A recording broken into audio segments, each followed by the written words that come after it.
Magandang araw po sa inyong lahat. Narito na po ang pagpapatuloy ng ating kwento dito sa mundo ng misteryo at kababalaghan.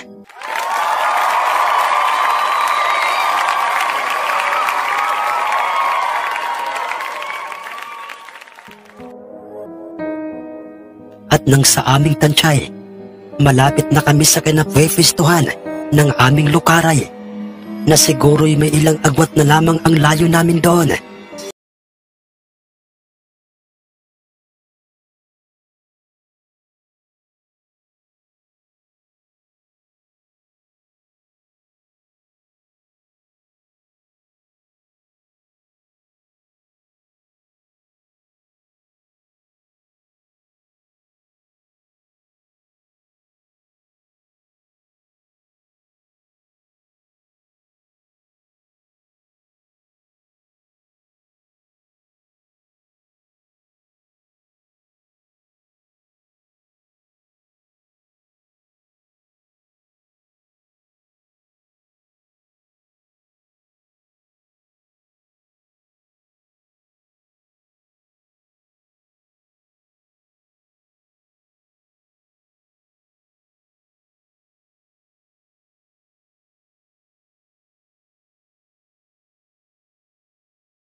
Panabong katulad ng aming malaginto.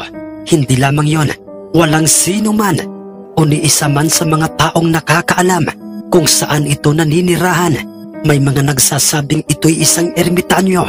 May mga nagsasabi rin na isa itong engkanto. Higit sa lahat ay maugong ang kanyang pangalang si Lolo Pedro na, at ang kanyang puting panabong ang pinakatanyaga sa lahat ng mga kilalang magsasabong. Idagdag pa ang pulidong kumarga ng taring kanyang dalawang mga apo, at marami na itong pinaluha, pinahiya at pinabagsak ng mga mandirigmang panabong. Sa madaling salita, kinatatakutan ito ng lahat ng mga sabongerong may mutya. Hindi ito pumupusta sa tuwing ilalaban na ang kanyang puting panabong. Masaya na itong makitang lumoy-loy na ang ulo ng manok panabong na makaengkwentro ng kanyang puting panabong, hanggang sa kami ay tuluyan na ngang makalapit sa kanila. Patuloy pa rin sa pagkahol ng agresibo ang kanilang alagang malaki at mataas na puting aso. Tumigil lamang ito, Sir Jess, nang marinig naming sumitsit sa kanya si Lolo Pedro, at doon namin nakita ng malapitan ang kanyang ugis na panabong. Kung si Malaginto o ang aming alagang engkantadong Malaginto ay purong ginto ang balahibo, ganoon din ang balahibo ng ugis ni Lolo Pedro. Puting-puti ito, Sir Jess, at hindi lamang puti, puting-puti, na parang ang kanyang balahibo ay ibinabad sa tide. Tayong-tayo ang kanyang palong na merong matingkad na kulay pula. Buhay na buhay ang kanyang mga balahibo, lalo na ang kanyang buntot. At ang kanyang nag-iisang pinakamahabang buntot ay nakaturo o nakapaling sa kaliwa. Kilong-kilo ito, Sir Jess, at kung ito'y ilalaraway, parang ito'y katulad ng hugis ng tari. Bukang-buka ang kanyang katawan, kulay puti ang kanyang kaliskis, at maging ang kanyang tahid. Basta't lahat ng meron ito'y Nakakamangha kung titingnan at bihira talaga o masasabing hindi mo makikita sa mga kulay puting panabong. Magandang araw po, Tatang Pedro. Ang nauutal na pagbati ni Itay sa kanya. Wala na rin kaming sinayang pang pagkakataon pa dahil mabilis naming hiningi ang kanang kamay ni Lolo Pedro upang magmano sa kanya, kung saan ayon din ang nakita naming ginawa ng kanyang dalawang apo kay Itay Kano. Nagmano rin ang mga ito kay Itay. Di ba't ikaw si Kano, iho? At ikaw ang nagmamayari o nag-aalaga ng isang malagintong panabong? Tanong niya kay Itay. Opo, Tatang Pedro. Tatang, may nais po sana akong itanong sa inyo. Ang sagot at tanong sa kanya ni Itay. Alam ko na. Alam ko, iho. Kung ano ang ibig mong sabihin at kung ano ang nilalaman ng isip mo ngayon. Oo, tama. Tama ang nasa isip mo, Kano. Gusto ko ring masubukan sa iyong malagintong panabong itong aking manok na ugis. Pero hindi ako nagmamadali dahil alam kong may makakalaban na naman ngayong darating na linggo ang iyong malaginto. Di ba tama ako, iho? Ang sabi sa kanya ni Lolo Pedro habang hawak nito at hinihimas ang balahibo ng kalmadong ugis. Nakita namin at naramdamang nagkulay suka ang hitsura ni Itay at alam naming kinakabahan siya. Hindi niya alam kung papayag ba siya o hindi sa gustong mangyari ni Lolo Pedro. At sa kauna-unahang pagkakataon ay noon lamang namin siya nakitang nagkakaganoon. Huwag kang matakot, iho. Kung talagang malaki ang tiwala mo sa inyong kaibigang si Malaginto, ay kahit sino pa ang humamon sa iyo na ibangga siya sa kanilang panabong, ay hinding-hindi ka magdadalawang isip na pumayag. Ang sabi pang muli kay Itay ni Lolo Pedro, dahilan upang mas lalo pa kaming nagtaka sa kung papaanong nalaman niyang isang kaibigan ang turing namin sa aming Malaginto at iisa lang ang nilalaman ng aming isip noon. Marahil ay totoo nga siguro ang mga usap-usapang hindi ito tao na katulad natin, kundi isang ermitanyo o di kaya'y isang engkantado. Paano, iho? Pumapayag ka na ba? Hindi pa rin nakasagot sa kanya si Itay at nananatili pa rin itong tahimik at nakatingin lang sa panabong na ugis. Nang walang ano-ano'y bigla na lamang umihip. Ang may saktong lakas na hangin sa paligid, nagliparan palayo sa aming lukaran ang mga tuyong dahon. Hindi lamang yon, may paunti-unti kaming nalalanghap. Nakakaibang bangong hatid sa paligid ang hangin na yon. Ang pabangong nagmumula sa matandang punong nara na nasa mismong tapat ng aming bukal. Kasabay naman nooy ay ang pagtilaok at naging alerto sa paligid ang nooy kasalukuyang hawak na ugis ni Lolo Pedro at ang sunod-sunod na pagkahol ng kanilang kasamang may taling puting aso. Pumayag ka, kaibigan, sa nais niyang mangyari. Ang dinig ni Itay na pabulong na pagkakasabi sa kanya ng misteryosong boses at pagkatapos nooy tuluyan na nga bumalik sa normal ang klima ng paligid na wala ang hanging bigla na lamang na sumulpot. Sige po, Tatang Pedro. Pumapayag na po ako sa nais niyong mangyari. Pero hindi po ngayong darating na linggo o sa susunod na linggo, kundi sa darating pong ikatlong linggo. Sa araw pong yon ay magkita na lamang po tayo sa aming mismong sabungan. Sagot sa kanya ni Itay sa magalang at maayos na pananalita. Ganyan nga, iho.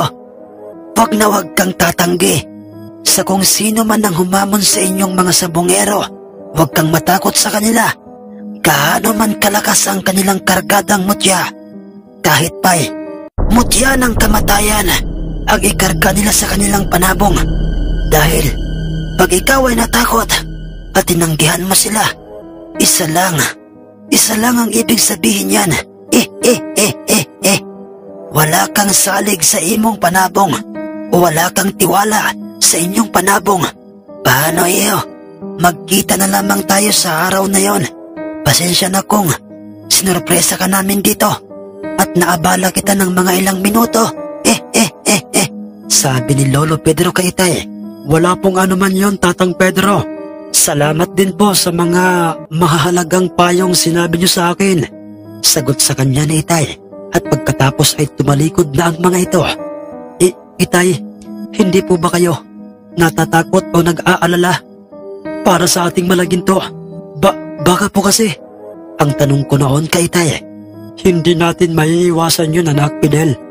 Ang mag-alala para sa ating malagintong panabong. Pero tama siya kanina sa mga sinabi niya. Kinakailangan nating magtiwala at ipakita kay Malaginto na malaki ang ating tiwala at pag-asang siya ang totoong hari ng sabungan. Ang sagot ni Itay. At pagkatapos ay nagsimula na kaming maghanda ng aming mga sarili upang magsimula ng magpagulong ng mga kinawit ni Itay na mga bunga ng mga niyog upang gawing kopra. Hindi ko na po pahahabain pa, Sir Jess, ang eksplanasyon. Baka po kasi magalit na naman ang ibang mga nakikinig at mahilig po muna ng pagkakamali ng isang tao. Kung sa bagay, hindi naman masama yun. Pero ang masamay, binibigyan nila ng maling kahulugan. Sinasabi nilang hindi ka panipaniwala ang mga kwento dito sa inyo pong channel. Siyempre naman, tayo po ay nasa mundo ng misteryo at kababalaghan. Kaya naman, normal na tungkol sa mga hindi ka panipaniwalang mga pangyayari ang atin pong mapapakinggan dito. Pasensya na po, mga mahal kong kamundo. Balik na po tayo sa ating istorya. Inipon namin ang mga nakakalat na mga niyog at dinadala sa aming lukaran. Anak, labas mo na sa loob bayong iyong panabong. Pakita mo na yan kay Kano. Ang sabi ni Mr. Choi sa kanyang unika ihang, si Ma'am Ching. Nang kami ay nasa labas na ng aming mismong sabungan at araw na ng linggo, ang nakatakdang araw ng bakbakan ni Malaginto at ng nasabing panabong ni Ma'am Ching. Siksika na naman sa labas ng sabungan at maingay na ang bulong-bulungan. Nakasombrerong itim itong si Ma'am Ching at nakasuot ng puting t-shirt kung saan ay hapit na hapit yon sa kanyang katawan. Bukol na bukol ang kanyang dalawang malulusog na dibdib. Talaga namang malakukakula ang kanyang katawan. At aminado ako ng mga panahong iyon na parang sumasapi na sa aking pagkatao ang pagiging manyakol. Ang pagiging manyakol ni Uncle Igol. Ganoon pa may pilit kong nilalabanan yun, Sir Jess. Dahil syempre, mali yun, Sir Jess. Hindi lang talaga maiiwasang humanga ako sa kanyang taglay na kagandahan. At pansin kong ang iba sa mga manyakol sa labas ng sabungan ay nasa direksyon ni Ma'am Ching. Nakatuon ang kanilang paningin. Nagmistula na itong isang napakabango at napakaganda at nag-iisang bulaklak sa parang dahil siya lang ang namumukod tanging babae sa aming mismong sabungan. Ng mga araw na yon, inilabas na nga nito sa loob ng kanyang bayong ang isang panabong at lumantad sa aming lahat ang isang pambihira at kakaibang panabong. Isa itong gininto ang panabong na walang pagkakaiba sa tindig, postura at balahibo ng aming Malaginto. Ang kaibahan lamang, Sir Jess, ay medyo maliit lamang ito. Punggok ito, Sir Jess. At parang isa yata itong Chinese chicken, ngunit malaki lamang ito ng kaunti sa isang Chinese chicken. Nako, wala nang binatbat yan! Yang panabong na yan! Ha! Ang pasigaw na sabi ng ilan sa mga taong naroon sa labas ng sabungan. Hindi yun nagustuhan ng amang si Mr. Choi, kung kaya't, Sino sabi? Sino sabi? Animal ka! Animal kayo! Kayo wag sabi ganyan! Maya, kita nyo paano ito laban. Kayo wala kwenta tao. Ang pasigaw at pagalit na pagkakasabi nito habang hinahagilap nito kung nasaan ang kinaroroonan ng taong nagsabing yon tungkol sa kanilang panabong. Pinapasok na nga sila sa loob ng sabungan ng sentensyador at ng Kristo upang tarian na ang kanilang mga panabong. Si Mr. Choi kasama ang kanyang unika ihang si Ma'am Ching at ang kanilang kasamang magtatari at si Itay Kano, dala si Malaginto at ang magtataring at ang aming magtataring si Mang Iko. Muling naging abala ang tigmagkabilang panig sa pagkarga ng tari sa bawat panabong na kanilang dala sa loob ng sabungan. Ganoon din ang ginawa ng sentensyador at Kristo ng sabungan. Abalang-abala ang mga ito sa pagkulikta ng mga perang pusta. Kakarampot lang ang pusta para sa ginintoang panabong nila Mr. Choi dahil sa kasalukuyan na nga noong maririnig sa labas ng sabungan ang mga halakhakan at samot-saring pagpupula at pang-iinsulto sa mag-amang Chinese, lalo na nga sa kanilang panabong. Dahilan upang kinumpleto o pinunan ng amang si Mr. Choi ang kulang na pusta ng kanilang panabong. Matuloy lang ang laban at maibigay lang ang kasiyahan at hilig ng kanyang anak. Ikinasa na nga ang magaganap na salpukan ng dalawang panabong. Pinagharap na nga si Ma'am Ching at si Itay Kano sa gitnang bahagi ng sabungan. Dala ang parehong may kargang taring panabong. Si Malaginto laban sa isang ginintoang panabong ng mag-amang Inchik. Kayo, wag kurap kayo. Lahat tingin. Paano paktay? Malaginto, panabong Kano. Ang mautal-utal, utal naman talaga itong si Mr. Choi at mas lalo pa itong nautal sa tindi ng pinaghalong emosyong, galit at inis. Nang banggitin niya ng pasigaw ang mga katagang yon, magkasabay na nga nilang pinagharap ang dalawang panabong matapos ng mga itong tumuka sa isa't isa at maalisan ng mga kaluban at sa kanila ito magkasabay na binitawan. Pinigwasan kaagad ng pulido, napakalakas at mabilis na pagpalo ng ginintoang punggok nila Mr. Choi. Ang aming Malaginto sa lakas nooy, nagawa niyang patalsikin si Malaginto palayo sa kanya. Gumuhit pa ang mga kuko ni Malaginto sa lupang sahig ng sabungan. Hindi pa man tuluyang napapasandal si Malaginto sa gilid o harang ng sabungay. Naku po, nariyan na ulit ang ginintoang panabong. Napakabilis ng kilos nito. Papalapit na ito kay Malaginto at makikita na itong nakaangat na ang kanyang paang may kargang taring. Mahaba pa sa kanyang paa. Binigwasan niya ng solido at malakas na tatlong sunod-sunod na pagpalo sa katawan si Malaginto. Ngunit nauwi lamang sa wala ang lahat at nasayang lang ang kanyang bilis at lakas dahil hindi bumaon kay Malaginto ang kanyang kargang tari. Tumulas yun sa balahibo ni Malaginto. Manghang-mangha ang lahat sa kakaibang bilis at lakas ng naturang gininto ang punggok na panabong nila Mr. Choi. Hindi ito totoo, anak teteng. Bakit hindi baon karga tari ating panabong sa katawan Malaginto? Mangha at nagtatakang pagkakasabi ni Mr. Choi sa kanyang katabing isang magtatari. Panaag naman ng matinding pagtataka ang maamong hitsura ng aking minamahal na si Ma'am Ching.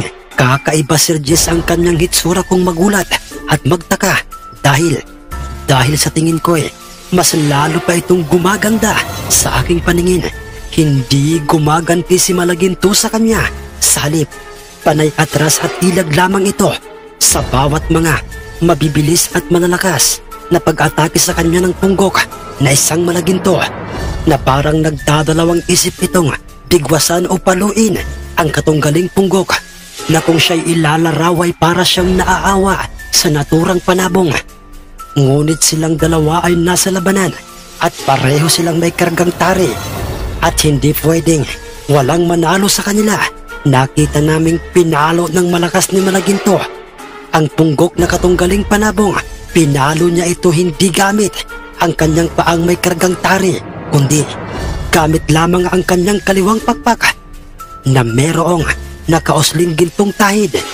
At sa bigat at lakas ng kanyang mga malulusog na mga balahibo, sa kanyang kaliwang pakpak ay nakita naming lahat kung papaanong tumarsik at nagpagiwang-gewang sa ere palayo kay Malaginto ang ginintuang punggok. Bigla na lamang itong lumagapak sa lupa nang siya'y bumagsak, ngunit hindi man lang ito hinihinga.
Lang, kulay puti, marahil ayun na ang biniling mamahaling turok galing sa ibang bansa ng amang bundat na si Mr. Choi.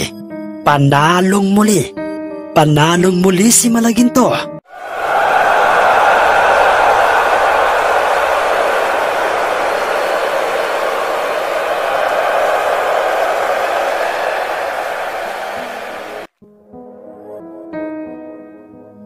Iniangat na nga ng sentensyador ng sabungan ang aming alagang si Malaginto at kanyang ipinagsigawan sa lahat na panalo.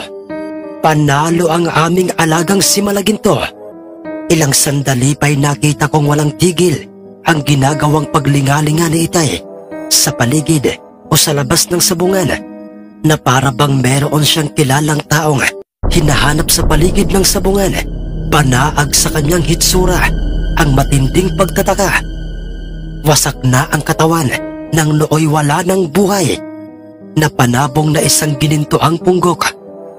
At kagaya ng inaasahan, dismayado ang mag-amang inchik. Nakita ko pang parang naiiyak na ang dalagang si Ma'am Ching habang kanyang sinusuri ang katawan ng kanyang panabong, samantalang kagaya ng kinaugalian nitong si Itay Kano ay lumabas din kaagad sila ni Mang Iko sa nasabing sabungan at lumapit sila sa aming grupo. Dala ang aming panabong na si Malaginto at itong si Mang Oktabo ang palaging kumokolekta ng aming mga perang napanalunan. Ano pong ginawa mo sa aking alagang panabong? Papa, alam kong may ginawa ka sa kanya dahil nagbago ang kanyang laro. Ang medyo naiinis ng pagkakatanong ni Ma'am Ching sa kanyang amang si Mr. Choi. Anak, bakit tanong mo yan? Ako wala gawa manok mo. Ikaw sunod ko. Sagot naman sa kanya ng amang si Mr. Choi. Papa, hindi po ganoon makipaglaro ang aking panabong. Hindi ito basta-basta umaatake ng hindi niya pinag-iisipan.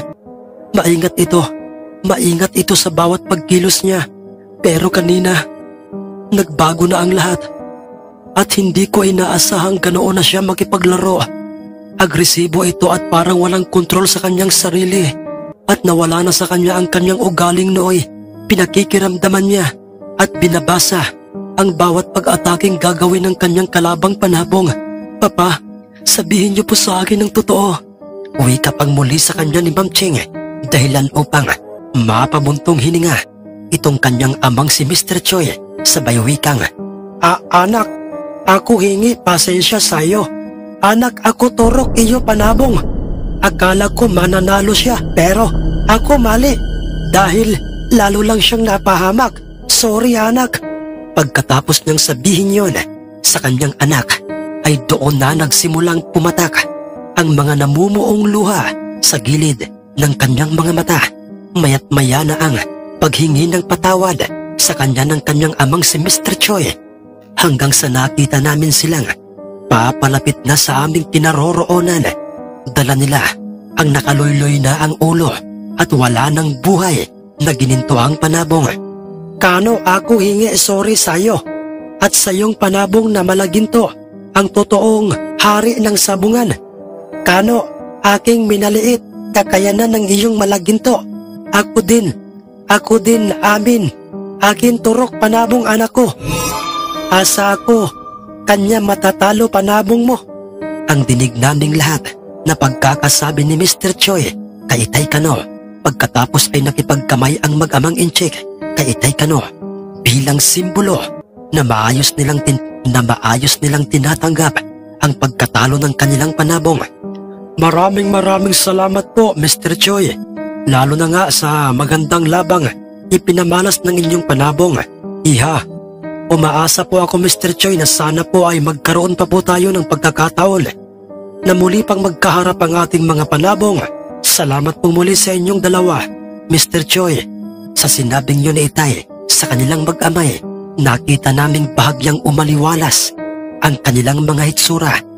Natuwa silang dalawa sa kagandahang loob at kabaitang ipinakita sa kanila ni Itay na kahit pa'y may ginawa itong si Mr. Choi na pandaraya sa kanilang panabong, maipanalo lang ang laban ng kanilang punggok na gininto ang panabong.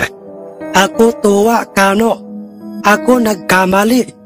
Ako tanim galit sama loob sa'yo dahil iyo ako tinanggihan na bilhin ko malaginto mo. Tapos akin paturok panabong anak ko para sana pahiya ka at ang panabong mo. Pero ikaw hindi galit sa akin, Kano. Ikaw isa mabuting tao. Salamat sa'yo, Kano. Ang mangyak-ngyak na pagkakasabi at papuri kay Itay Kano nitong si Mr. Choi, pagkatapos ay marahan na nga nilang iniabot ng maingat kay Itay Kano ang bihag na panabong na isang malagintong punggok. Kinuha kaagad yon nitong si Mang Octavo sa kamay ng dalaga. Natuwa naman si Mang Octavo dahil meron na naman silang maipupulutan. Kaya lamang Sir Jess ay parang kulang ang sayang nakikita ko sa kanyang hitsura dahil parang Kano, parang kakaunti lang ata ang makukuha nating karne sa biyag na ito. Ang liit-liit kasi ng kanyang katawan, no? Ang wika ni Mang Octavo, dahilan upang magkatitigan sila Itay Kano, Mang Tonyo at iba pang mga kaibigan na Itay. Kasama na nga doon si Lolo Virgil. Pagkatapos ay nagtawanan ang mga ito dahil sa mga sinabing yon ni Mang Octavo kay Itay. Nakitawa na rin sa amin ang mag-amang inchik at ang kanilang magtatari. Pagkatapos ay nagpaalam na ang mga itong babalik na sila sa aming mismong bayan.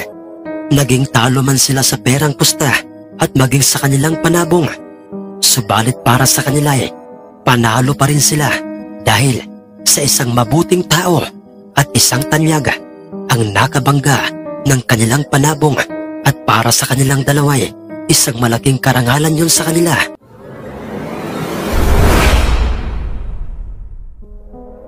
Muli na naman silang nagkaharap-harap sa inuman, kasamang muli ang tatlong sila Mang Tonyo, kung saan ay talaga namang napakabait nitong si Inay Estela dahil sa ipinaghanda na niya ng maipupulutan ang tatlong sinamang Tonyo, at makikita ng katabi ng mangkok na nasa mesa at may lamang inadobo at ginataang bihag ay meron pang ipinatong si Inay na dalawang malalaking binayat at kanyang ginawang sinigang na puting isda.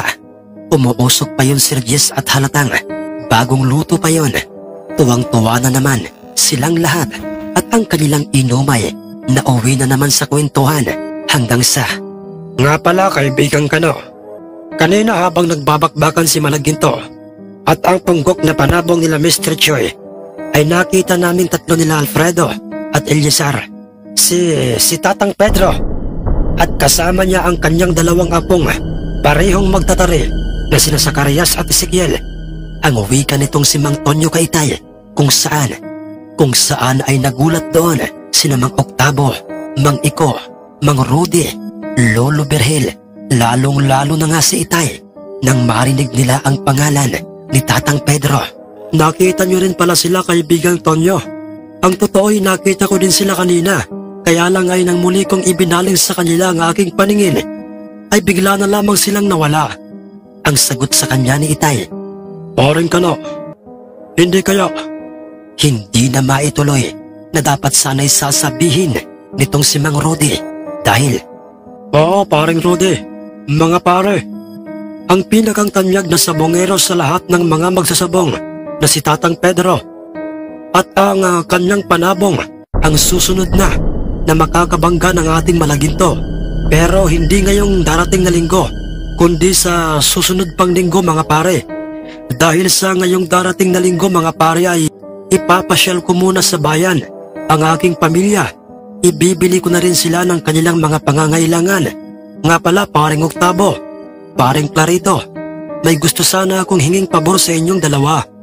Ang wika ni Itay sa kanilang inuman.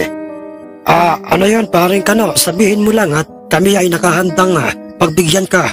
Sagot sa kanya ni Mang Octavo at doon ay sinabi na nga ni Itay sa kanilang dalawa na pansamantalang silang dalawa na muna ang magbabantay sa aming Malaginto at iba pang mga alagang panabong sa darating na linggo habang kami ay nasa aming mismong bayan. At walang pagdadalawang isip namang pumayag ang mga ito at natuwa pa ang dalawa nang sabihin yon ni Itay Kano sa kanila. Paring Kano, hindi ka ba nag-aalala para sa magaganap na salpukan ng ugis ni Tatang Pedro? Kasi pare, wala pa ni isang nakakatalo sa kanyang ugis. Usap-usapan ding isang inkantado ang kanyang panabong na yon. Paring Kano, hindi naman sa minamaliit ko ang kakayahan ng ating Malaginto, pero nakakatakot talaga ang manok na yon ni Tatang Pedro. Dinig kong sabi ni Mang Rudy na parang bahagyang nawala ang kanyang solidong kumpiyansa sa aming Malaginto na siya namang sinundan kaagad nitong si Mang Iko. Bukod pa doon paring Kano, magagaan din magkarga ng pulidong tari ang dalawang mga magtataring mga binatang apo niya. Kung kaya't paring Kano, aminado ako sa aking sariling nakakaramdam rin ako ngayon ng kaba. Ang sabi ni Mang Iko, ngunit sinagot sila ni Itay at kanyang sinabi sa kanilang, Kagaya niyong dalawa mga pare. Yan din ang sinasabi ng isip ko noong una. Pero higit na mas malaki ang tiwala ko kay Malaginto. Dahil mga pare, alam kong hindi niya tayo bibiguin." Sagot ni Itay sa kanilang dalawa, "Tamang lahat ang mga sinabi ni Kano. Gaano man katanyag ang may-ari ng panabong na makakabangga ng ating Malaginto at gaano man kagaling magkarga ng tari ang kanilang magtatari, kung mananatiling iisa lang ang laman ng ating isip, at yun ay ang magtiwala tayo kay Kano at sa kanyang panabong na isang Malaginto. Dahil sa ako ngayon pa lang ay sinisiguro kong panalo na ang ating alagang si Malaginto laban sa ugis ni Pedro." Bigla ang sabi naman ni Lolo Birhil kung saan ay nabuhayang muli ng loob at nagtiwalang muli ang dalawang sina Mang Rudy at Mang Iko sa ating alagang bidang si Malaginto at maging silang lahat. Hindi biro ang makakabangga ni Malaginto, kaibigang Kano. Pero sa tingin ko, kaibigang Kano, ayos, kayang-kaya ni Malagintong makipagsabayan sa ugis ni Tatang Pedro. Sa tingin niyo mga boss, ilang halaga ng piso ang itataya niyong dalawa para sa ating Malaginto? Ang tanong pa ni Mang Tonyo sa dalawang katabing sina Mang Alfredo at Mang Eliezar. "Kagaya ng mga nauna, tataasan ko pa ang perang aking ipupusta para sa ating Malagintong panabong. Di ba, paring Eliezar?" Ang sagot naman ni Mang Alfredo kay Mang Tonyo. Sabay lingon niya sa kanyang katabing hindi na mahitsurahan dahil katatapos lamang nitong tumungga ng tubang nasa baso ng Nescafe. Ako rin. Ganoon din kaibigang Kano ang gagawin ko. Ganoon kalaki ang aming tiwala sa inyong Malaginto. Ang sagot nito sa harapan ng kanilang inuman. Nagsimula at natapos ang kanilang inumang punong-puno ng mga masasayang kwentuhan. Kahit pa hindi basta-basta ang panabong na ugis na makakabangga ng aming Malaginto.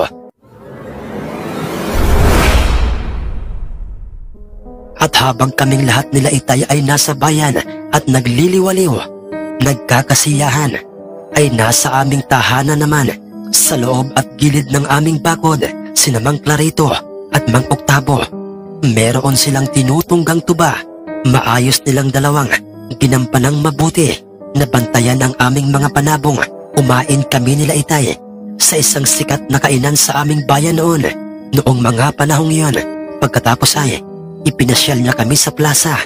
Ibinili ng mga kagamitang kailangan namin sa pag-aaral, mga bagong kasuotan. Ganoon din si Inay. Ramdam ko, Sir Jess, at naming lahat kung papaanong hindi nagbago itong si Itay Kano sa kabila ng kanyang pagiging isang tanyaga o sikat na magsasabong sa aming bayan noon. Hindi ito nagbago sa amin. Sa halip ay mas lalo pa niyang ipinakita sa amin. Ipinaramdam niya sa aming totoong mahal niya si Inay Estela.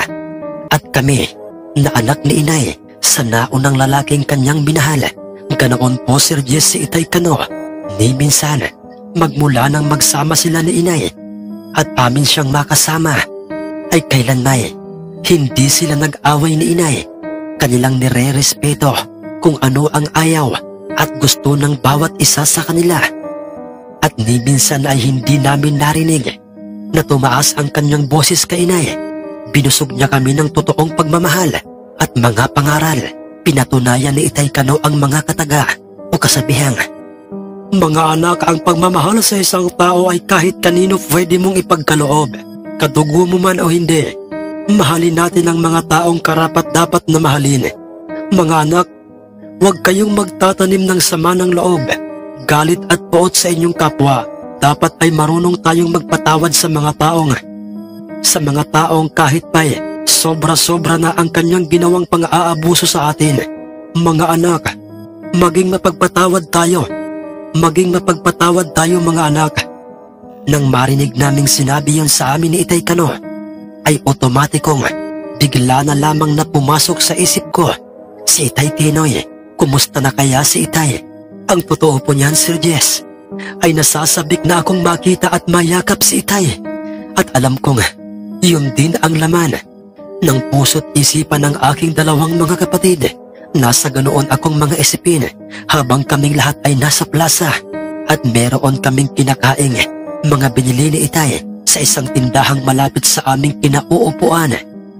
Nang bigla na lamang sa di kalayuan sa aming kinaroroonan ay aksidenteng nahagip ng aking mga mata ang isang lalaking maedad, isang lalaking matangkad, ngunit payat-payatin lamang ito. Mahaba ang kanyang maduming buhok, amusin, o sa madaling salita, isa itong taong pulubi o taong grasa kung siya'y ilalarawan. Punit-punit na ang kanyang suot na damit, maging ang kanyang short. Hindi ko ito masyadong makilala, Sir Jess, dahil sa bahagyang natatakpan ng kanyang maduming kulot-kuluting buhok, ang kanyang maduming hitsura, at talagang masasabi kong wala ito sa kanyang sariling katinuan. Nakita ko itong pilit na humihingi ng pagkain sa isang tindahang nasa gilid ng daan, ngunit ipinagtabuyan siya ng may-ari ng tindahan at pansin ko pang kanyang binumura ang nasabing pulubing mama.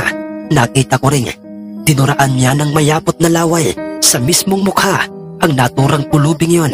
Aminado ako, Sir Jess, naawa ako sa mamang yon at hindi ko alam kung bakit bigla na lamang kumabog ng malakas ang aking dibdib ng mga sandaling yon. Isa lang ang nooy paulit-ulit na laman at salitang pumapasok sa aking isip. Ang mga salita o mga katanungang, sino kaya ang pulubing mamang yon? At bakit ang gaan-gaan ng loob ko sa kanya na para bang kilalang kilala ko ito? Akma ko na sanang sasabihin kina Itay Kano at kay Inay Estela ang tungkol sa mamang pulubing yon. upang sana'y mabigyan man lang namin ng pagkain. Subalit nang muli kong ibinaling ang aking paningin sa kanya, bigla na lamang itong nawala. Sa mismong tapat ng tindahan, makailang beses ko pang iginala sa paligid ang aking paningin. Ngunit nabigo akong makita pa siyang muli doon. Magandang araw po sa inyong lahat. Narito na po ang pagpapatuloy ng ating kwento dito sa mundo ng misteryo at kababalaghan.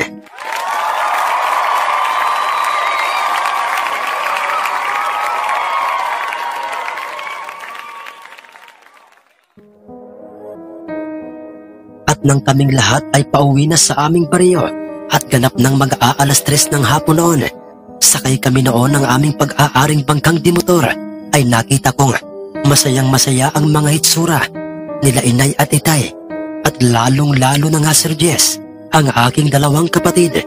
Ngunit ako noon, Sir Jess, masaya siyempre. Ang kaso, habang nakikita kong tumatakbo ang aming bangkang sinasakyan sa malalim at malawak na karagatan, ay hindi pa rin talaga mawala-wala sa aking isipan ang tungkol sa kaawa-awang mamang pulubing yon na parabang pilit itong sumisiksik sa aking isipan. Pakiramdam ko bahagi siya ng aming buhay, lalo na nga kay Inay Estela. Anak Fidel, ayos ka lamang ba anak? Ba't parang napapansin kong kanina ka pang tahimik anak? Masama ba anak ang iyong pakiramdam? Sabihin mo anak Fidel, nang maagapan agad natin ang gamot anak. Ang may pag-aalalang sabi at tanong sa akin ni Itay Kano habang nagmamaneho ito ng aming bangkang dimotor. Ayos lamang po ako Itay. Katunayan po Itay, sa sobrang saya ko po ngayong araw na ito ay wala na po akong masasabi pa Itay. Maraming salamat po sa inyo Itay. Hindi ka po Itay nagbago kahit kailan. Ang maimosyong pagkakasabi o pagkakasagot ko sa kay Itay Kano, sumagot naman si Itay at sinabing, mga anak, lalo na nga sa iyo Fidel, ginagawa ko ang mga bagay na ito dahil sa totoong mahal ko kayong lahat at wala akong itinatangi sa inyong tatlong magkakapatid. Mabubuti kayong mga bata, kaya naman ay nararapat lang na kayo ay mahalin din. Inaamin ko po sa inyo Sir Jess, nang mga tagpong iyon ay ramdam namin ang pagmamahal na sinasabi ni Itay Kano. Sa aming lahat, umiyak kaming magkakapatid dahil sa sobrang tuwa at sayang nooy aming nararamdaman, at nakita pa namin niyakap siya ni Inay Estela ng mahigpit at sinabing, Kano, maraming salamat sa iyo sa totoong pagmamahal na ipinakikita mo at ipinaparamdam sa aking mga anak, lalong-lalo na nga sa akin Kano. Ang sabi sa kanya ni Inay, Estela, yan lang ang kayamanang meron ako. Hanggat ako'y nabubuhay, ay hindi ko hahayaang maghirap kayo o tayong lahat. Nangako ako sa inyo noon, di ba? Kaya, yan ang dapat kong gawin. Ang dinig naming lahat na sagot ni Itay kay Inay. Maayos at ligtas kaming nakarating sa aming baryo at sa aming mismong tahanan. Pinasalubungan pa ni Itay ng medyo mamahaling alak na nasa bote ang kanyang dalawang kaibigang sina Mang Octavo at Mang Clarito, kung saan ay makikita na ang dalawang pareho nang nakaluloy na ang ulo sa misang nasa kanilang harapan. Balina ang mga tuka ng mga ito. Paano ba naman kasi Sir Jess, kanilang binakbakan ang tubang bahalina at hinaluan pa nila ng isang alak na nasa bote na kung tawagin ay anisado. Marahil po Sir Jess ay alam na alam po ng ibang mga nakikinig sa inyong channel kung ano ang anisadong alak na nasa bote. Alam po ito ng ibang probinsyanong nakikinig sa inyong channel ngayon. Masaya at pasuray-suray nilang tinanggap ang pasalubong na Itay na alak sa kanila at nagwika pang, Paring Kano, Maring Estela, kayo'y nag-abala pa na bumili ng medyo branded na alak na ito. Salamat talaga, Paring Kano, Maring Estela. Ano, Paring Clarito, kaya mo pa ba? Inumin kaya natin itong pasalubong na alak ni Paring Kano? Ang wika at tanong ni Mang Octavo sa kanyang lulugulugong. parang hikain na si Mang Clarito. Nako, paring Octavo. Iiwan na lang natin yan dito kina paring Kano. Medyo marami-rami rin yan. At mataas pa. At mataas pa ang buting yan. Hindi natin kayang patumbahin yan, pare. Kung tayong dalawa lang. At nasisiguro kong iba ang tapang yan kung ikukumpara sa bahali ng tuba ni Tatang Bido. Ang sagot naman ni Mang Clarito sa kanya. Tangi, Parang Clarito, ano ba ito? Lasing ka na ba, Parang Clarito? Nakakahiya ka naman, kina Paring Kano at Maring Estela. Sinong Tatang Bedo, ha? Sinong Tatang Bedo, ha? Baka Tatang Badong, ha? Ang pabirong pagkakasabi naman ni Mang Octavo kay Mang Clarito. Dahil doon ay nagtawanan kaming lahat. Pagkatapos noy, nagpaalam na ang dalawa sa amin at nagpasalamat naman sa kanila si Itay. Nga pala, Paring Kano, iyang alak na binili mo. Pare, dyan na lang muna yan sa inyo. At ipaparis natin yan sa magiging bihag na naman ni Malaginto, pare. Pahabol pa ng pasinok-sinok na si Mang Octavo kay Itay Kano. Sumang-ayon naman sa kanya si Itay. At magkaakbayan pa ang mga itong tumalikod at naglakad palayo sa aming bakuran. Ilang araw ang lumipas, Sir Jess, kung saan ay naging normal na muli sa aming mga buhay ang bawat mga lumipas na mga araw. Nakapokus kaming muli sa aming mga pang-araw-araw na mga gawain, sa aming mga alagang mga panabong. Ngunit isang araw noon, Sir Jess, ay may napansin akong mga kakaiba sa aming mga panabong. Napansin ko yun, Sir Jess, noong ako ang nakatukang magpakain at magpainom sa aming mga alagang panabong. Kabilang na nga doon ay ang aming alagang si Malaginto. Dahil sa ang ilan sa aming mga sasabunging mga manok panabong ay merong mga bulutong, hindi lamang sa kanilang hitsura, kundi maging sa kanilang mga katawan, mga bukol na ang laman ay mga tubig. At alam kong kinakati ang mga ito. Mabilis ko namang sinuri ang iba pa naming mga nakataling mga panabong, ang aming bulig, talisayin, panoksukan, at ganoon na lamang ang aking gulat dahil halos lahat sila ay merong mga bulutong sa kanilang mga katawan at parang sila ay kinakati. Hindi sila mapakali, Sir Jess, at parang nanghihina ang mga ito. Mabilis na tinahak ng aking mga paa yung isa pa naming panabong na isang dalusaping yellow-legged, at nang makita ko ito'y nakalublob na lamang ito sa lupa. Hindi ito gumagalaw. Nanghihina at parang malapit ng mamatay. Kinabahan ako noon, Sir Jess, kung kaya't tinawag ko ang aking dalawang kapatid at inutusan ko silang pumuntang bundok kung saan ay naroon si Itay at Inay upang maipagbigay alam kaagad kay Itay ang tungkol sa mga sakit o bulutong ng aming mga panabong habang pinupunteriya na ng aking dalawang paa ang kulungan kung saan ay naroon si Malaginto. Sinilip ko ito sa mga siwang ng kawayang nagsisilbing dingding ng kanyang kulungan. Wala itong sakit. Kalmado lamang ito at normal na nakikipagtitigan sa akin ng makahulugan. Nilagyan ko agad ng palay at mais ang kanyang pakainan at pagkatapos ay nilagyan ko ng tubig ang kanyang iniinuman. Ang tubig, Sir Jess, na galing sa bukal na aming pinuha doon at aming inilagay sa buting plastik. Matamlay talaga at parang kinakati ang iba naming mga panabong. Nakaramdam na ako ng awa sa kanila. Habang isa-isa ko silang tinitingnan, ilang sandali pa'y dumating na rin sina Itay. Sinuri kaagad na Itay isa-isa ang aming mga panabong. Anak, Fidel, isa itong sakit ng mga panabong o kahit na anong mga manok. Nangyayari na ito noon, anak, at bihira lang ang nakakaligtas sa mga manok na tinamaan ito, lalong-lalo na nga kung malala na ang bulutong sa kanyang mga katawan. Nakagaya na lamang nitong nakakaawa itong ating dalusaping ito. Mukhang napuruhan ito, mga anak. Ang sabi ni Itay. Nagtangka pa sanang turukan ni Itay ng gamot isa-isa lahat ng aming mga panabong gamit ang mamahaling gamot na pampalakas ng kanilang katawan o ng kanilang stamina. Inihanda na ng aking mga kapatid at kanilang ipinatong sa mesa ang mga hiringgilyang binabad muna ni Itay sa mainit na tubig upang matanggal ang mga bakterya noon.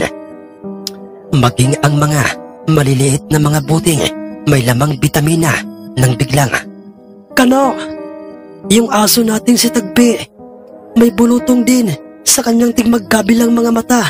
Ang dinig naming medyo pasigaw at nag-aalalang sabi ni Inay Estela kay Itay. Dahilan upang mabilis naming ibinaling ang aming mga paningin sa aming nasa pintuang kusinang si Inay. Hindi na naiwasan pang mag-alala ni Itay dahil sadyang maalaga ito at mapagmahal sa aming mga alagang mga hayop. Kung kaya't pansamantala naming lahat na iniwan sa mesa ang mga gagamiting panturok sa aming mga alagang panabong at sabay-sabay naming pinuntahan sa aming balkonahe ang nakataling si Tagpi. At dooy nakita naming lahat na ito'y nakalugmok na lamang at nananamlay at halos hindi na niya makita ang paligid dahil sa naglalakihang tig-isang bulutong na parang pigsa kong titingnan sa tigmagkabilang gilid ng kanyang mga mata.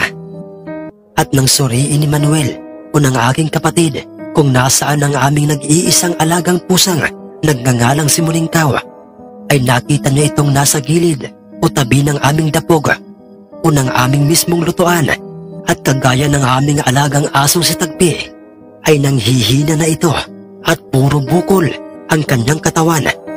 Anong klaseng sakit ba ito ng mga hayop? Nangyari na ito noon, pero hindi ganto sa mga alagang panabong lamang. Nagkakaroon ng bulutong at maliliit lamang yon, pero ngayon malalaki na ang mga bukol at sa iba't ibang hayop pa tumutubo. Paano nangyari ito? Wika ni Itay na parang kinakausap niya ang kanyang sarili. Panaag na ito ng matinding pag-aalala sa aming mga alagang hayop maliban lang kay Malaginto.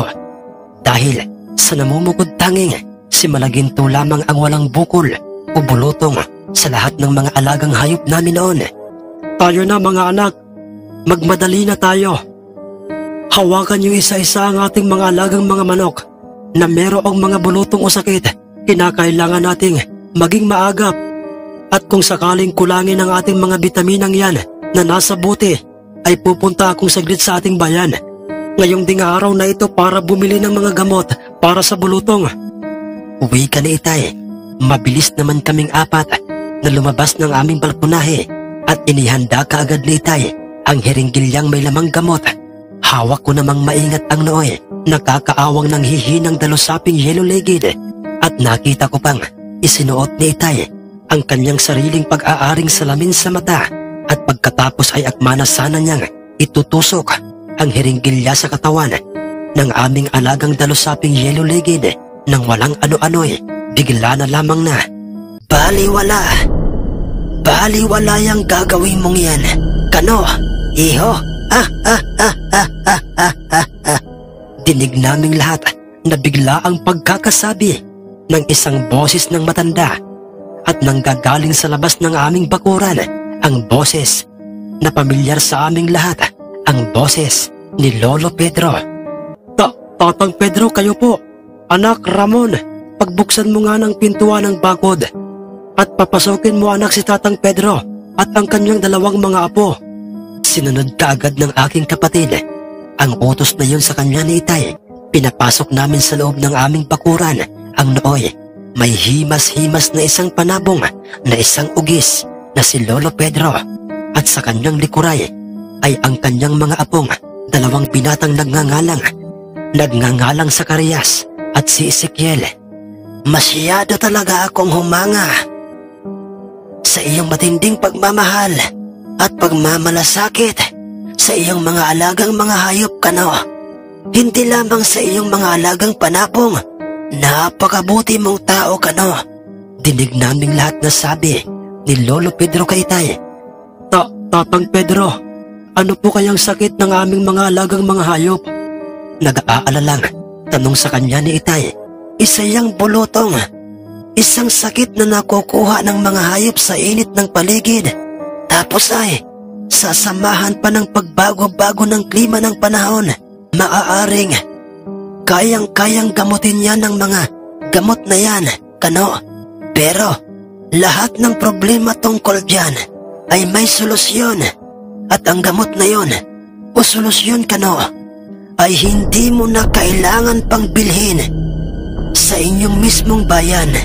Ang gamot para mawalang kusa ang mga bulutong ng inyong mga alagang mga hayop ay meron ka na, kano. Napaisip si Itay sa mga mahihiwagang mga katagang binabanggit sa kanya ni Lolo Pedro. Ano pong ibig niyong sabihin, Tatang Pedro? Ang tubig sa mahiwagang bukal na nasa mismong tapat ng inyong matandang punong nara sa inyong mismong bundok. Iyon, kano, ang gamitin mo o ipaligo mo sa inyong mga alagang hayop. Gagaling sila at hindi lamang sa mga hayop na may sakit magkakabisa ang tubig sa bukal na yon, kundi maging sa lahat ng mga may mga sakit na hindi kayang pagalingin ng sino mang manggagamot. Sa mga sinabing yun ni Lolo Pedro sa kanya, nanlaki ang aming mga mata. Napaka-misteryosong tao nitong si Lolo Pedro, dahil papaanong nalaman nito ang tungkol sa bukal na yon na nasa aming bundok. Naisip tuloy namin baka sila ang mga taong noon pa man ay nagmamatyag sa amin sa tuwing kami ay pupuntang bundok para paliguan si Malaginto. Pero parang hindi naman. Tatang Pedro, paanong?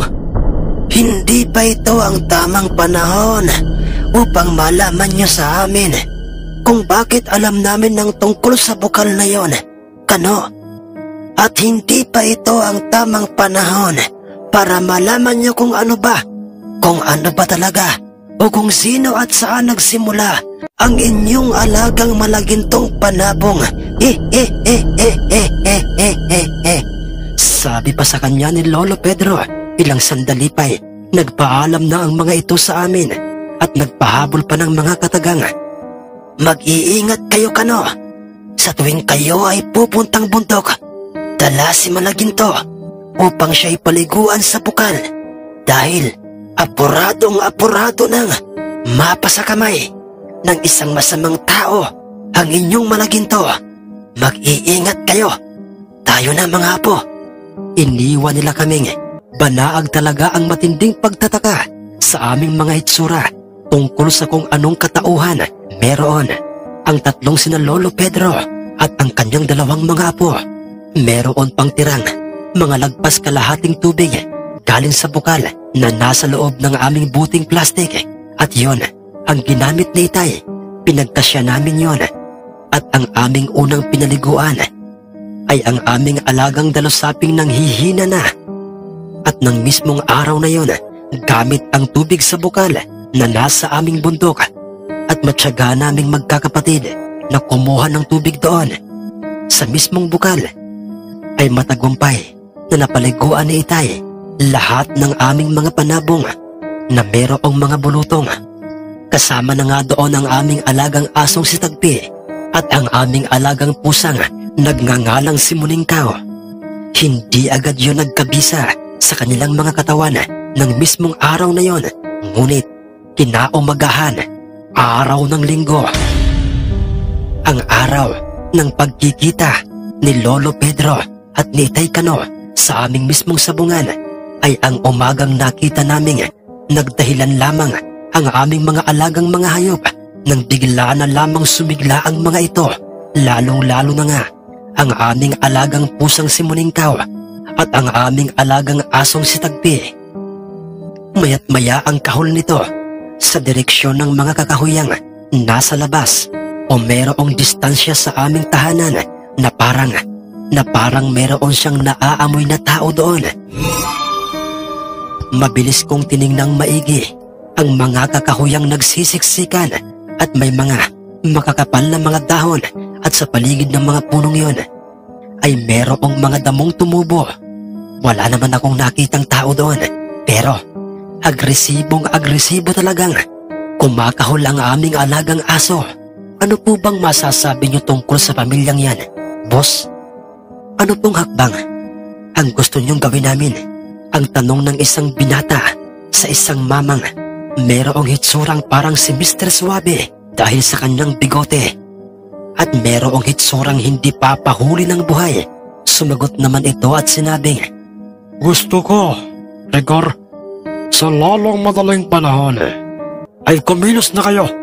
Hindi pwedeng tumagal pa sa kanilang mga kamay ang malagintong panabong na yan. Nasasabik na akong mapa sa kamay ko ang malagintong yan. Gawin niyo ang lahat, kahit buhay pa ng pamilyang yan. Ang magiging kapalit, maliwanag ba, Rigor, Vladimir at Buknoy? masusunod po, Boss Kinong.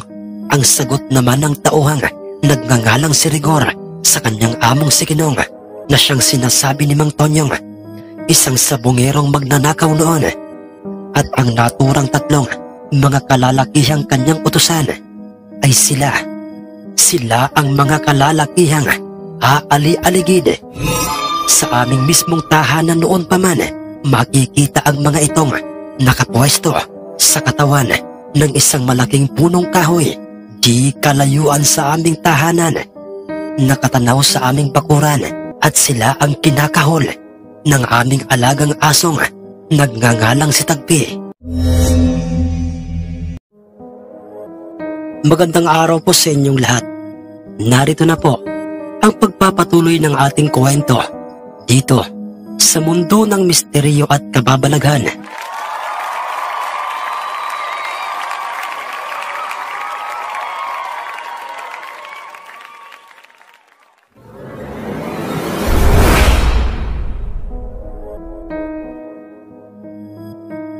Maagang dumating sa aming bahay o sa labas ng aming nakasaradong bakuran ang dalawang sinamang Oktabo at si Mang Clarito. Paulit-ulit na nga nilang tinatawag ang pangalan ni Itay Kano.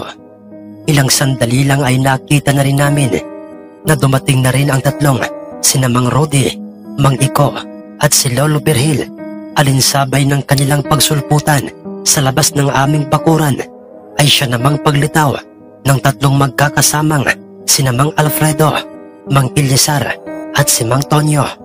Magkakahalong saya ang kasalukuyang nooy mababa na aga sa kanilang mga hitsura. Saya at pag-aalala para sa nalalapit na laban ng aming panabong na si Malaginto at ng kinatatakutang iniilagan ng mga sabongerong may mutya, ang legendaring magsasabong na si Lolo Pedro at ang binansagang ang manok ni San Pedro. Pinapasok ko agad sila sa loob ng aming nakabukas na pintuan ng aming bakod na gawa sa kawayan. Lumapit kaagad sila sa nooy nakasombrerong pabilog na si Itay Kano. Bagong ligo si Itay at merong malinis na kasuotan. Pagkalapit nila kay Itay ay bumanat kaagad ng mga kataga itong si Mang Tonyo kay Itay. Kaibigang Kano, kanina nang kaming tatlo ay naglalakad sa daan papunta dito sa inyong tahanan ay may nakita kami at makakasalubong sana sa daan. At nasa 4 ang kanilang bilang. Hindi namin sila mahitsurahan, kaibigang Kano, dahil sa bigla na lamang silang lumihis ng daan. O ang ibig kong sabihin, kaibigang Kano, ay nag-iba sila ng daan. Ang may pagtatakang sabi ni Mang Tonyo kay Itay Kano, siya nga, kaibigang Kano. At alam namin at natitiyak naming nanggaling ang mga ito malapit o sa labas ng inyong tahanan. Dagdag namang pagkakasabi ni Mang Ilyasar, dahilan upang silang lahat o kaming lahat ay nagkatitigan sa isa't isa. Nagtataka at nagtatanong ang aming mga mata kung sino ang mga kalalakihang binabanggit nila. Mag-iingat kayo palagi, Kano, dahil talagang malakas ang kutob kong nasa paligid lang sila at nalalapit na nilang gawin ang masamang balak nila sa inyo o maging sa inyong malagintong panabong. Ang sabi naman ni Lolo Berhil kay Itay Kano. At pagkatapos ng kanilang mga pag-uusap na yon ay magkakasama na nga kaming naglakad papunta sa aming mismong sabungan. Pagkarating sa aming mismong sabungay ay nagkagulo ang mga tao sa labas ng sabungan, nagbubulong-bulungan at nakaagaw sa aming mga atensyon. Ang tatlong, sina Lolo Pedro at ang kanyang dalawang mga apo na nooy nasa loob na sila ng sabungan. Puting-puti ang kanilang mga suot na mga damit na katulad ng kanilang panabong na isang ugis, at kung gaano kaputi ang buhok, biguti at balbas nitong si Lolo Pedro ay ganoon din ang balahibo ng kanyang ugis na panabong sa lahat ng mga naunang laban ng aming Malagintoy. Ang araw na yun lang ang masasabi kong naging maingay ang bulong-bulungan ng mga tao sa labas ng sabungan. Sa tingin mo pare, kayang-kayang patumbahin ng Malagintong panabong ni Kano ang ugis ng tinawag at tinaguriang tanyag at kilabot na si Tatang Pedro? Ang tanong ng isang mamumusta sa kanyang katabing mamumusta rin habang sila'y nakatingin sa gitnang bahagi ng sabungan kung saan ay makikita ng magkaharap na sina Itay Kano at Mang Iko, dala si Malaginto at si Lolo Pedro. Hawak nito at hinihimas nito ang kanyang ugis na panabong, at sa kanyang tabi na may makikita ang kanyang dalawang binatang mga apong, parehong mga mahuhusay na mga magtatari. Ang totoo pare, hindi ko rin alam. Hindi ko masasagot yung tanong mo na yan. Kasi ang totoo niyan pare ay naguguluhan na ako pare. At parang sasabog na ang ulo ko dahil hindi ko alam kung kaninong panabong ako pupusta. Sagot sa kanya ng kanyang katabing isa ring mamumusta. Isang magandang salpukan, bakbakan ng dalawang mga pag-aaring mga mandirigmang panabong ang ating masasaksihan ngayong araw na ito. Sabihin nyo na kung kanino kayo pupusta sa ugis ba na pag-aari ng tanyag at kinatatakutan ng lahat ng mga sabongerong may mutya na si Tatang Pedro o sa Malagintong panabong na isang hari ng sabungan at pag-aari ng ating kabaryong si Kano.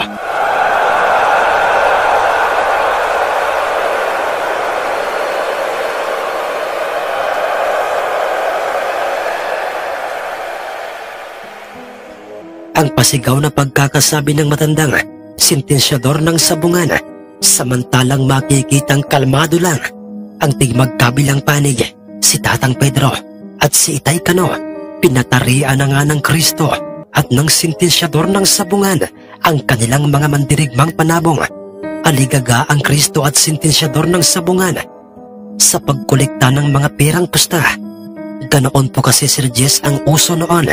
Ewan ko na lamang po sa panahon natin ngayon kung ganoon din ba ang patakaran sa mga sabungan. At pagkatapos na makargahan ng tig-isang tari ang kanilang mga manok panabong, ay pareho na nga silang pinagharap ng sentensyador sa gitnang bahagi ng sabungan si Itay Kano. Dala ang aming gwapitong si Malaginto at si Lolo Pedro. Dala ang kanilang ugis na panabong.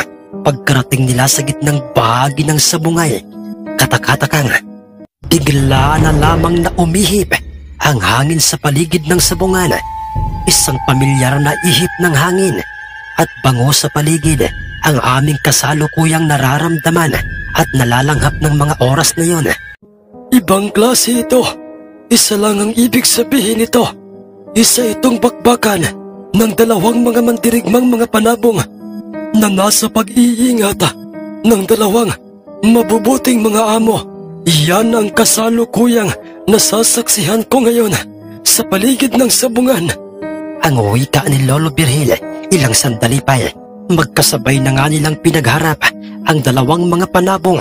Tumuka ang mga ito ng halos magkasabay at magkasunod. Pagkatapos nilang alisin ang mga kaluban sa bawat isa, inilapag na nga nila ito sa sahig ng sabungan kasabay ng kanilang paglayo sa dalawang panabong. Kapansin-pansin sa kanilang dalawa na parang wala silang interes na pumusturang parang papasugod. Sa halip ay pinakikiramdaman lamang nila ang kanilang mga kilos. Nakabibinging katahimikan na ang nooy maririnig sa labas ng sabungan. Kalmadong pareho ang dalawang panabong na katulad ng kanilang mga among si Itay Cano at Lolo Pedro. Ilang sandali pa'y magkasabay nilang pinalo ang bawat isa. Sa paraang lumipad silang pareho at nagpang-abot sa ere at kapansin-pansin na pareho ang paraan ng kanilang pag-atake sa isa't isa, ang paraan ng kanilang pagpalo sa isa't isa. Hindi lamang yun, Sir Jess, makikita silang parehong ganado sa bakbakan. Bigla na lamang na pinalo ng ugis sa parting kilikili ang aming malaginto at sa kauna-unahang pagkakataon ay nakita naming lahat na bigla na lamang na naglaglagan ang mga kulay gintong balahibo ng aming malaginto sa sahig ng sabungan at ganoon din ang nooy ginawa sa kanya ni Malaginto. Bigla na lamang binigwasan ng malakas na bultahe ng pagpalo sa parting kilikili ang ugis ni Lolo Pedro. Kumalat din sa sahig ng sabungan at naghalo ang kanilang mapuputi at malagintong balahibo ng dalawa at pareho silang dalawang magkasabay na dumistansya o humiwalay sa isa't isa. Pagkabagsak nilang dalaway, ura-urada nilang hinarap at inatake ang bawat isa. Parehong magaling, parehong mabilis, at pareho talaga ang kanilang paraan o taktika ng kanilang mga pag-atake sa isa't isa. Pagtama ng tari ni Malaginto sa parting dibdib ng ugis, ay nakita naming lahat, Sir Jess, kung papaanong dumulas lamang ang kanyang tari sa dibdib ng naturang ugis. At pagpihit naman ng ugis sa aming Malagintoy ay siya namang pag-angat ng kanyang paang may kargang tari at kanyang binigwasan ng isang solidong palo ang aming Malaginto. Tumama yun sa kanyang parting puwitan, ngunit hindi yun bumaon dahil tumalbog lamang yun nang tumama yun sa kanyang puwitan. Isang nakakamanghang salpukan at palitan ng pag-atake ang kasalukuyang nooy. Makikita sa loob ng sabungan, napapaiktad na para bang tinatamaan din ng tari ang ilan sa mga tao sa labas ng sabungan sa tuwing nakikita nilang nagpapalitan ng pag-atake.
kanyang hinihingal na ugis.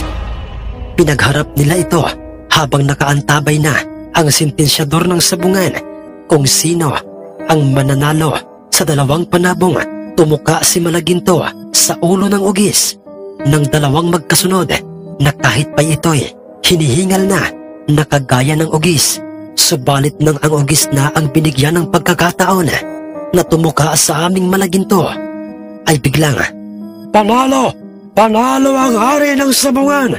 Panalo si Malaginto!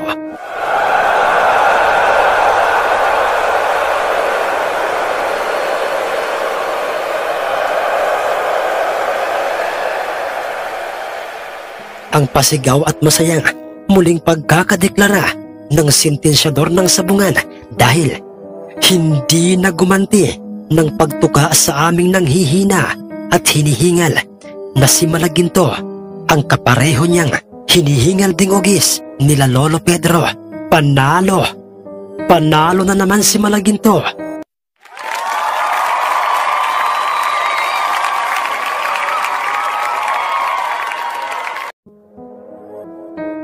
Magandang araw po sa inyong lahat.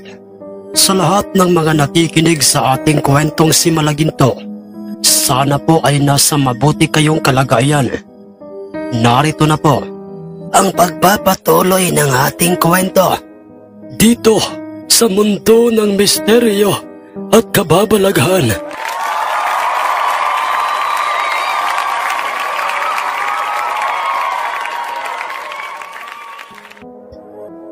Nakita naming sinuri ng dalawang apo ni Lolo Pedro ang kanilang natalong ugis habang ito'y hawak ni Lolo Pedro, at doon ay kanilang nakitang meron pala itong tinamong pahabang hiwa ng tari. Galing sa aming alagang si Malaginto sa kanyang parting tagiliran. Bukod pa doon, Sir Jess, ay wala na silang iba pang nakitang tama ng tari sa kanyang katawan. Subalit nakapagtatakang nang suriin ni Mang Iko ang aming alagang hinihingal na si Malagintoy. Hindi namin alam kung yun ba'y nagkataon lamang o parang sinadya, dahil kung ano ang pinsalang nangyari sa panabong na ugis nila Lolo Pedro sa kanyang parting tagiliran, ay yun din ang pinsalang nakita nila itay sa aming alagang si Malaginto. Nagkaroon din ito ng kaparehong haba at malaking hiwa ng kargang tari ng ugis sa kanyang parting tagiliran. Ang kaibahan nga lang, Sir Jess, ay tumukha ito ng sunod-sunod sa ulo ng ugis nila Lolo Pedro. Ngunit ang ugis ay hindi na gumanti ng tuka sa aming Malaginto. Bigla na lamang itong umayaw, kung kaya't sa patakaran saan mang sabungan sa aming probinsya noon ay maidideklarang panalo ang aming Malaginto. Kahit pa'y buhay ang kanyang katunggaling panabong, ganoon pa may sa kabila ng pagkatalo ng panig nila Lolo Pedro, ay katakatakang ni hindi namin nakita sa kanilang mga hitsura ang matinding pagkadismaya at pagtataka sa naging pagkatalo ng kanilang panabong sa aming Malaginto, dahil nananatiling kalmado ang mga ito na para bang kung sila'y titingnan ay parang inaasahan na nga nilang iyon ang mangyayari sa kanilang panabong. Alam nilang matatalo ito. Himas-himas ni itay ang aming Malaginto sa labas ng sabungan. Ganoon din si Lolo Pedro na nooy makikita na silang papalapit na sa aming kinaroroonan, lalong-lalo na nga sa kinatatayuan ni itay. At nang sila'y nasa mismong tapat na ni itay kano, ay nagwika itong si Lolo Pedro kay itay nang, Nakita mo na kano? Kung gaano kagaling at kabangis makipagbakbakan at makipagdikdikan ang inyong Malagintong panabong. Natutuwa ako at masyado talaga akong naaliw sa kanyang pakikipaglaban sa aking ugis na panabong. Isipin mo ha, nagawa niyang pasukuin ang aming ugis sa kauna-unahang pagkakataon. Pinabati kita, kano, sa inyong pagkapanalo o ng inyong Malagintong panabong na isang hari ng sabungan. ang dinig naming masaya at walang halong kaplastikang pagkakasambit ni Lolo Pedro kay Itay at nakipagkamay pa ang mga ito kay Itay. Maraming salamat din po, Tatang Pedro. Masaya po ako't naipanalo ng aming malaginto ang laban sa araw na ito. Pero ang totoo po, Tatang Pedro, inaamin ko po sa inyong kinabahan po talaga ako kanina. Sagot sa kanya ni Itay.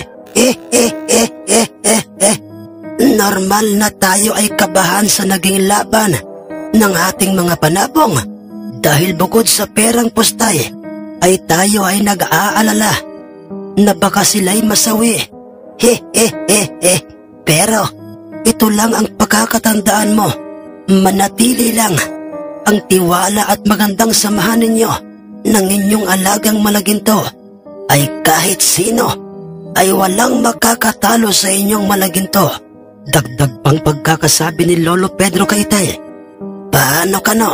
Mukhang kinakailangan na naming umalis ng sabungang ito. Narito ang aming natalong ugis. Mapapa sa inyo na ito. Dahil sa ito'y umayaw na sa laban. Ang sabi ni Lolo Pedro kay Itay. Ngunit, huwag na po, Tatang Pedro. Buhay na buhay pa po yan. At malakas pa. Hindi po yan matatawag na isang biyag. Umayaw lang talaga siya sa laban. Sagot naman sa kanya ni Itay. Dahil wala talaga siyang planong kunin sa may-ari ng panabong ang natalong manok. Lalo na kung ito'y malakas pa naman. Dahil doon ay natuwa itong si Lolo Pedro. Teka lang, nga pala kano, ihanda ninyong maigi ang inyong malagintong panabong na yan. Dahil alam kong sa mga araw na ito'y nakarating na sa kaalaman ng dalawang tanyag na magkapatid na si Socorro at Joaquin ang tungkol sa inyong malagintong panabong na yan, at natitiyak kong hindi sila papayag na manatiling tanyag ang pangalan mo, lalong-lalo na nga yung inyong malagintong panabong na yan. Nanlaki ang aming mga mata nang marinig naming lahat ang pangalan ng dalawang kinatatakutang magsasabong sa mismong bibig ni Lolo Pedro, si Mang Socorro at ang kanyang kapatid na nagngangalang si Joaquin. Lalong-lalo na nga ng tatlong mga magsasabong na sila Mang Tonyo, Mang Alfredo at Mang Elizar. Kung kaya't, Tatang Pedro, ang binabanggit niyo po ba ay ang dalawang magkapatid na parehong magsasabong at meron ding tig-isang panabong na maiitim, mababangis makipagbakbakan at hindi pumapayag na hindi patay ang kanilang mga makakabanggang mga panabong? Gulat na pagkakatanong ni Mang Alfredo kay Lolo Pedro. Sinagot naman siya nito at sinabing, Oo, tama ka riyan, Alfredo. Hindi ba't yun ang pangalan mo? Tumango-tango sa kanya itong si Mang Alfredo bilang pagsang-ayon. Sila nga. At usap-usapang ang kanilang mga panabong ay kinasihan o ginagamit ng mga masasamang nilalang. Ang kanilang mga panabong sa tuwing ito'y kanila nang isinasabak na sa labanan dahil sa mga dasal, orasyon o ritual at kung ano-ano pang mga tawag sa mga ginagawa nilang iyon. Mga ritual, mga salitang nagmula sa kadiliman na mana o ipinamana sa kanilang magkapatid. Ang mga orasyon na iyon ng kanilang mga yumaong mga tanyag na mga mambabarang at ginamit nila ang mga kaalamang iyon sa kanilang mga panabong. Di ba't tama po ako, Tatang Pedro? Ang dugsong namang pagkakasabi ni Mang Tonyo sa hindi na naituloy na dapat sana'y sasabihin ni Lolo Pedro. Tama ka riyan, iho. Tonyo, hindi ba't ikaw yung tanyag na isang taga-Bitaw? Sinagot naman siya ni Mang Tonyo at sinabi sa kanyang, Opo, Tatang Pedro. Pero noon po yun. Ngayon po ay hindi na. Dalawang mga nakakatakot na mga panabong ang tig-iisang nasa kanilang pag-iingat. Isang kulay berdeng panabong na parang kakulay ng lumot ang kanyang mga balahibo, ang nasa pangangalaga ng nakakatandang kapatid na nagngangalang Socorro at ang kanyang panabong na yon ay kanilang tinawag na isang lumutin. Wala itong palong, wala rin itong lambi, pero nagtataglay ito ng mga malalaking bilugang mga mata at namumula-mula ang kanyang mga mata at ang kanyang mga paay sing itim ng uling, pinaghalong itim at berde ang kanyang balahibo, samantalang isa namang dalusaping sunog kung tawagin ang pag-aaring panabong ng kanyang kapatid na nagngangalang si Joaquin. Isa itong dalusaping may nakakatakot na bilugang, purong itim na mga mata, pinaghalong pula at itim ang kanyang mga balahibo, pero mas nangingibabaw ang kulay itim niyang balahibo at ang mga paa ng kanyang dalusaping sunog na yon ay kulay itim at ang palong nito'y nakapaling sa kaliwa. Unat na unat din ang kanilang mga buntot. Higit sa lahat, parehong mga demonyo. Makipagbagbakan ang dalawang panabong nila. Hindi sila titigil hanggat hindi wasak na wasak at nangalat sa loob ng sabungan ang mga laman at lamang loob ng kanilang mga panabong na kanilang makabangga, o sa madaling salitay, masamang engkanto ang tinatawag nila upang pumasok sa katawan ng kanilang mga panabong. Hindi ka panipaniwala, hindi ba? Hindi ba? Sa mga nakikinig ngayon sa channel na ito, hindi ka panipaniwala. Pero totoong nangyayari ang mga sinasabi ko sa inyong yan. Ang mahabang paliwanag ni Lolo Pedro sa aming lahat, kung saan ng mga sandaling yon ay nagdidikdika na ang isang dalusaping panabong ng isa sa aming kabaryo laban sa mayahing pag-aari ng dayong mga magsasabong sa loob ng sabungan. Teka lamang po, Tatang Pedro. Mawalang galang na po sa inyong usapan itong aming kaibigan at kumparing si Paring Kano.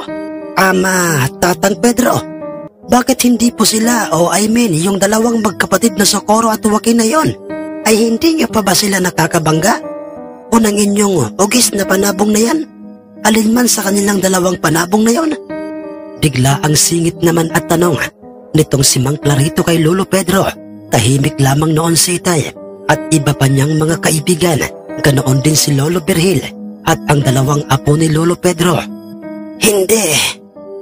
Hindi ko alam kung bakit, pero sila itong tumatanggi sa tuwing hinahamon sila ng aking apong si Ezekiel. Natatakot sila dahil siguro alam nilang walang panalo ang kanilang mga maiitim na mga panabong sa aking maputing ugis. Lalong-lalo na siguro sa malagintong balahibo ng inyong panabong Kano. Ang sagot ni Lolo Pedro kay Mang Clarito. Pagkatapos noy, tuluyan na nga silang nagpaalam sa amin at tumalikod ng sabungan. Kaibigan Kano, alam mo, bukod sa magkapatid na sina Socorro at Joaquin, ay meron pa silang pinsang nagngangalang si Lazaro. Ang sabi naman ni Mang Eliazar kay Itay Kano, noong kaming lahat ay magkakasama ng pabalik sa aming tahanan, bitbit ng aking kapatid na si Ramon ang bayong kung saan ay naroon ang nanghihinang si Malaginto. Kalmadong kalmado pa rin ito sa kabila ng kanyang mga tinamong sugat sa digmaang kanyang pinagdaanan. Kaibigang Eliazar, si Lazaro ba kamo? Yung... Ang gulat na gulat at hindi maituloy na dapat sana'y sasabihin ni Mang Iko at ni Mang Rudy, kung saan ay ikinasindak naming lahat yon. Oo, si Lazaro. Kilalang kilala ko ang pangalan niya. Isa rin siyang taong may kaalaman sa mahika, lalo na sa kaalaman tungkol sa dilim, na katulad ng kanyang mga pinsang sina Socorro at Joaquin, ang taong palaging nakasuot ng itim at mahabang jacket, may pabilog at maitim na sombrerong isinusuot. Higit sa lahat ay may alagang isang malaki at hindi pangkaraniwang uwak na parang may isip. Palagi itong nakapatong sa kanyang kaliwang balikat at kanya pa itong nagagawang utusan. At ang mas nakamamangha sa kanyang alagang uwak na yun ay kaya nitong makipagbagbagan sa isang manok panabong sa utos lamang ng kanyang among si Lazaro.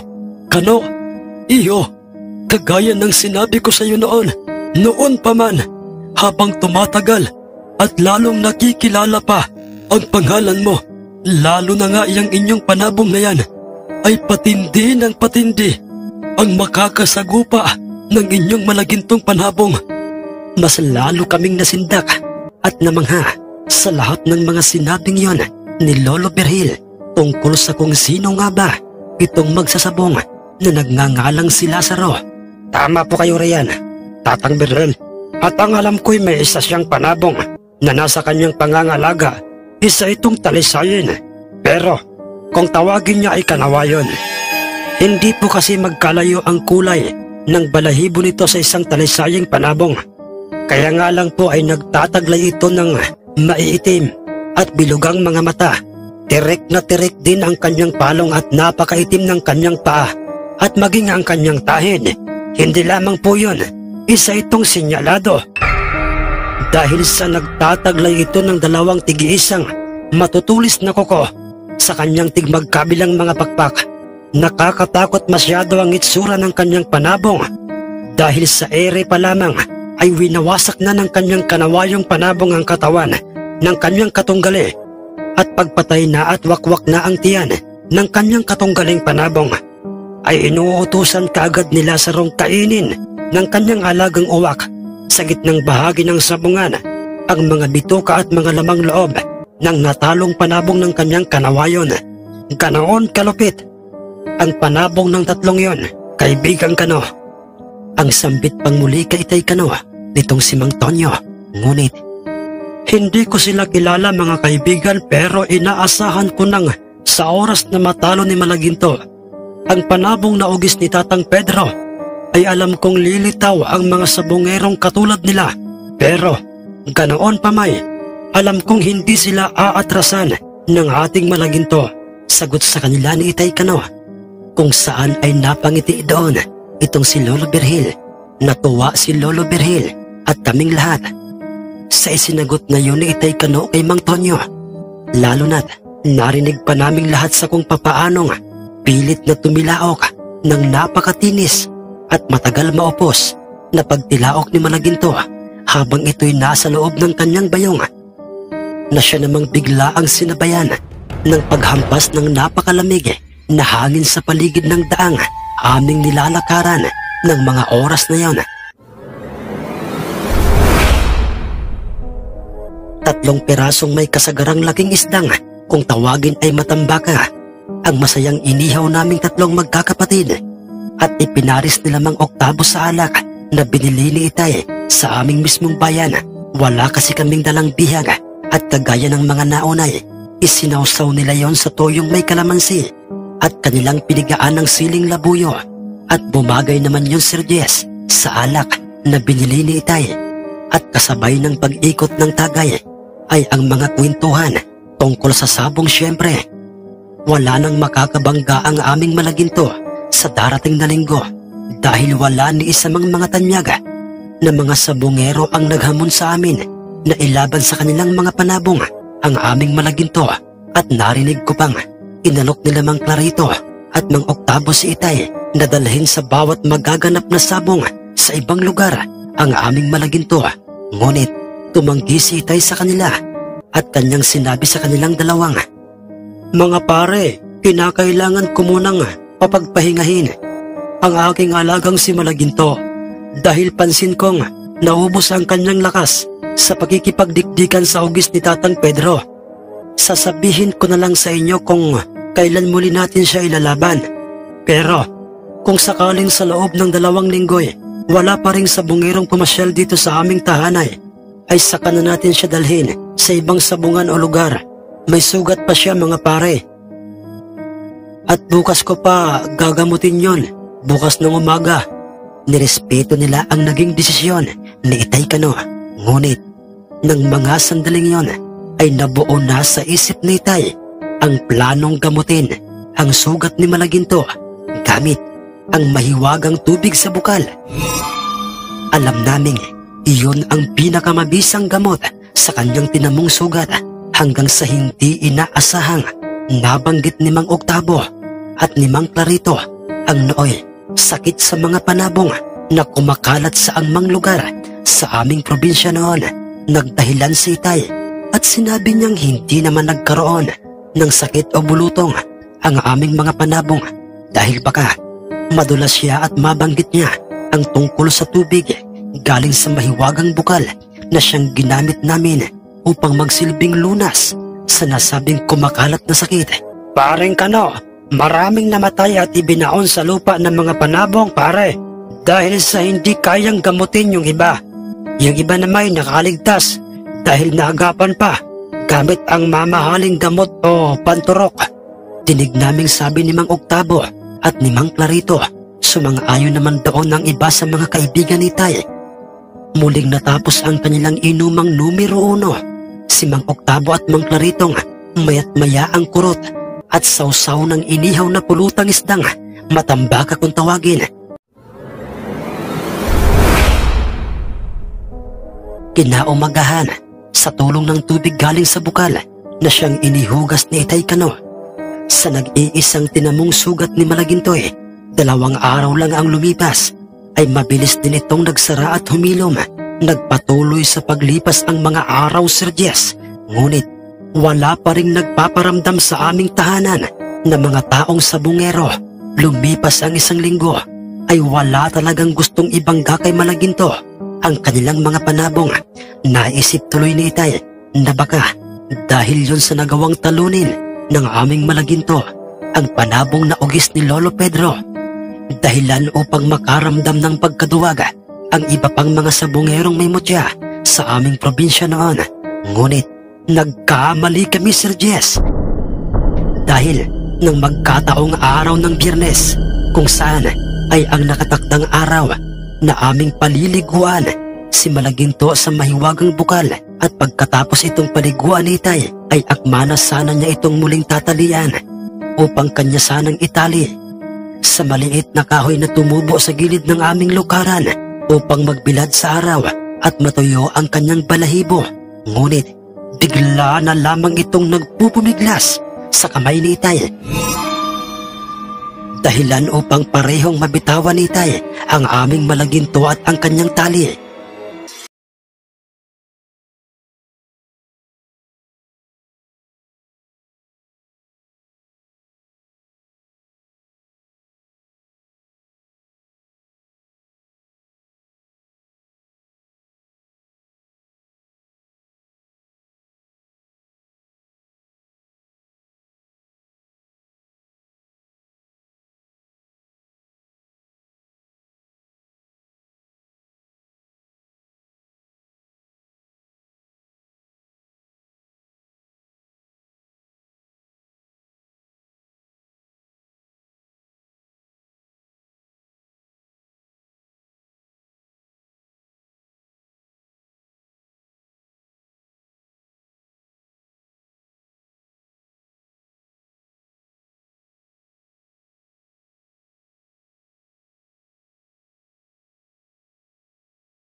Nais po lamang naming i-shoutout ang mga taong sumusunod.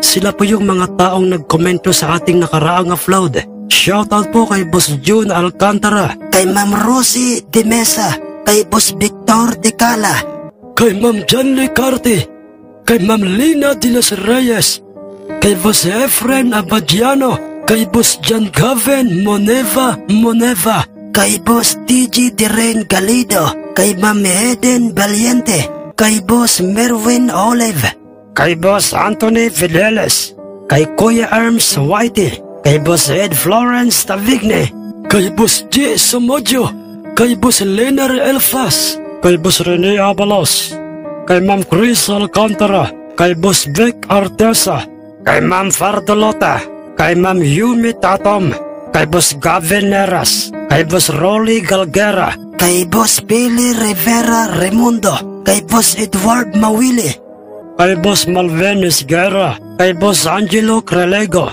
kay Boss Sammy Vaclas, kay Boss Victor Ticala, kay Ma'am Elizabeth Arnaez, kay Ma'am Chris Afol, kay Ma'am Faye Diaz, kay Ma'am Jocelyn Vregente, kay Boss Leonard Antoy, kay Boss Louie Orolpo, kay Boss John Hiccup, kay Boss Rolly Vancaya, kay Boss Nelson Inflayo, kay Tokayo GC Candelaria, kay Boss RM Ulitin TV, kay Ma'am Eliza Dilavin TV, kay Boss Giovanni Almanon, kay Boss Hermelito Baloya, kay Boss Amer, kay Ma'am Milagrusa Lok, kay Boss Janel Kaang, kay Boss Backyard Raider, kay Ma'am Milit Mayo Kaskasan, kay Boss Jecon Kaminsi, kay Boss Papa Marky Tagalog Horror and Crime Stories, kay Boss Dennis Bravera, kay Boss Alan Martinez, kay Boss Chris Batok, kay Boss Marshall Andres. Yun lamang po mga boss, maraming